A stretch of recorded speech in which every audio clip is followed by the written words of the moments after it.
Nasugatan ang 11 estudyante sa pagsabog ng portable butane stove sa isang kainan sa Dagupan City. Nakatutok CJ Turida.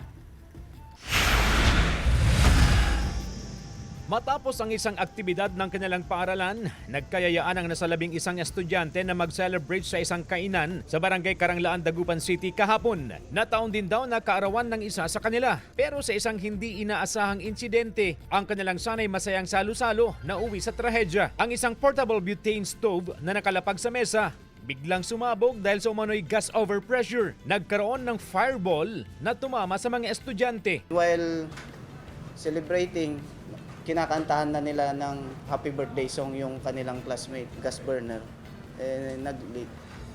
Kaya nagkaroon ng explosion. Biglaan lang po yun kasi nandun ako sa likod. Okay. Pagpunta ko dito, yun, nagtakbuhan na lahat ng tao kasi sumabog, natakot na po lahat. Dinala sa pinakamalapit na ospital ang mga biktima matapos magtamo ng lapnos sa katawan. 8 sa mga biktima naka-admit sa ospital. Nakalabas agad ang 3 matapos malapatan ng lunas. Out of sa 8, yung 2, yun ho yung may hindi naman critical or serious injury po due for operation sila.